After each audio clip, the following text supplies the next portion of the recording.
Cockroach ಹೋರಾಟದ ರಣಕಹಳೆ ಮುಳುಗ್ತಾ ಇದೆ. JP Nadda, Jitendra Singh ಜೊತೆ ಸಿಜೆಪಿ ಮೀಟಿಂಗ್ ಅನ್ನ ಕೂಡ ಮಾಡಿದೆ. ಮೂರನೇ ಸುತ್ತಿನ ಸಭೆಯನ್ನ ಇವತ್ತಿಗೆ ಇಟ್ಕೊಳ್ಳಲಾಗಿದೆ. ಕೇಂದ್ರ ನಡೆ ಬಗ್ಗೆ ಇದೀಗ ಭಾರಿ ಕುತೂಹಲಗಳು ಕೂಡ ಹೆಚ್ಚಾಗ್ತಾ ಇದೆ. ರಾಜೀನಾಮೆಯನ್ನ ನೀಡುವವರೆಗೂ ಪಟ್ಟನ್ನ ಸಡಿಲಿಕೆ ಮಾಡೋದಿಲ್ಲ ಅಂತ ಹೇಳಿ ಒಂದ್ ಕಡೆ ಸಿಜೆಪಿ ಹೇಳ್ತಾ ಇದೆ. ಮಧ್ಯಾಹ್ನದ ಒಳಗೆ ಮಹತ್ವದ ನಿರ್ಧಾರವನ್ನ ಪ್ರಕಟ ಮಾಡುವಂತಹ ಸಾಧ್ಯತೆಗಳು ಕೂಡ ಇಲ್ಲಿ ದಟ್ಟವಾಗಿದೆ.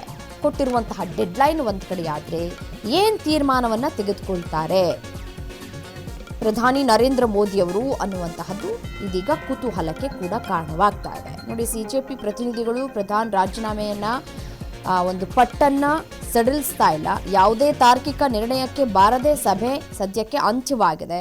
ಸೊ ಈ ಹಿನ್ನೆಲೆಯಲ್ಲಿ ಪುನಃ ಇವತ್ತು ಸಭೆಯನ್ನ ಕೂಡ ನಿಗದಿ ಮಾಡಲಾಗಿದೆ. ಸಿಜೆಪಿ ನಾಯಕರೊಬ್ಬರ ಪ್ರಕಾರ ಪ್ರಧಾನಿ ರಾಜೀನಾಮೆ ಬಗ್ಗೆ ನಿರ್ಧರಿಸೋದಕ್ಕೆ ಸರ್ಕಾರ ಇವತ್ತಿನ ಮಧ್ಯಾಹ್ನ 3:30 ಕೂಡ ಸಮಯವನ್ನ ಕೇಳಿದೆ. ಆದರೆ ಮಾತುಕತೆಯಲ್ಲಿದ್ದಂತಹ ನಡ್ಡಾ ರಾಜೀನಾಮೆ ಬಗ್ಗೆ ಯಾವುದೇ ಹೇಳಿಕೆಯನ್ನು ಕೊಟ್ಟಿಲ್ಲ. ಸಭೆ ಇವತ್ತಿಗೆ ಮುಂದುವರೆಸಿದ್ದಾರೆ ಅಷ್ಟೇ, ಅವರಷ್ಟನ್ನೇ ಮಾತ್ರ ಹೇಳಿದ್ದಾರೆ. ಸರ್ಕಾರ ತಟಸ್ಥ ಸ್ಥಳದಲ್ಲಿ ತಮ್ಮೊಡನೆ ಮಾತುಕತೆಯನ್ನು ನಡೆಸಬೇಕು ಅಂತ ಹೇಳಿ ಸಿಜೆಪಿ ಒತ್ತಾಯನ ಮಾಡ್ತಾ ಇದೆ. ಸೊ ಆ ಪ್ರಕಾರ ವಿಠ್ಠಲಭಾಯಿ ಪಟೇಲ್ ಹೌಸ್ನಲ್ಲಿ ಸುಮಾರು 2 ಗಂಟೆಗಳ ಕಾಲ ಮಾತುಕತೆಗಳು ಕೂಡ ನಡೆದರೂ ಕೂಡ ಯಾವುದೇ ರೀತಿಯಾದಂತಹ ಪ್ರಯೋಜನಗಳು ಇಲ್ಲಿ ಆಗಿಲ್ಲ. ಜೆಪಿ ನಡ್ಡಾ ಮತ್ತು ಜಿತೇಂದ್ರ ಸಿಂಗ್ ಜೊತೆ ಸಿಜೆಪಿ ಮೀಟಿಂಗ್ ಮಾಡಿದೆ. ಮೊದಲು ಜೆಪಿ ನಡ್ಡಾ ಜೊತೆ 10 ನಿಮಿಷಗಳ ಕಾಲ ಮೀಟಿಂಗ್ ಆಯಿತು. ಅದಾದ ನಂತರ ನಿನ್ನೆ 2 ಗಂಟೆಗಳ ಕಾಲಾವಕಾಶವನ್ನು ಕೂಡ ತೆಗೆದುಕೊಂಡು ಮೀಟಿಂಗನ್ನು ಮಾಡಿ ಅವರ ಒಂದು ಹೋರಾಟ ಏನು ಸಾಗ್ತಾ ಇದೆ, ಅವರ ಹೋರಾಟ ಹೀಗೆ ಮುಂದುವರೆದುಕೊಳ್ತಾ ಹೋದರೆ ಮುಂದಿನ ದಿನಗಳಲ್ಲಿ ಭಾರಿ ಹೊಡೆತ ಬೀಳುವಂತಹ ಸಾಧ್ಯತೆಗಳು ಕೂಡ ಇದೆ. ಸೊ ಹಾಗಾಗಿ ಸಿಜೆಪಿ ಅವರ ಮನವೊಲಿಸುವಂತಹ ಪ್ರಯತ್ನಗಳು ಆಯಿತು. ಆದರೆ ಅದು ಯಾವುದಕ್ಕೂ ಕೂಡ ಸಿಜೆಪಿಯ ನಾಯಕರು ಬಗ್ಗುವಂತಹ ಲಕ್ಷಣಗಳು ಇಲ್ಲಿ ಕಾಣ ಸಿಗ್ತಾ ಇಲ್ಲ. ಸೊ ವಾಟ್ ನೆಕ್ಸ್ಟ್ ಹಾಗಿದ್ರೆ ಅನ್ನುವಂತಹ ಕುತೂಹಲಗಳು ಕೂಡ ಹೆಚ್ಚಾಗ್ತಾ ಇದೆ. ನಿನ್ನೆ 2 ಗಂಟೆಗಳ ಕಾಲ ಮಾತುಕತೆ ಆಗಿದೆ.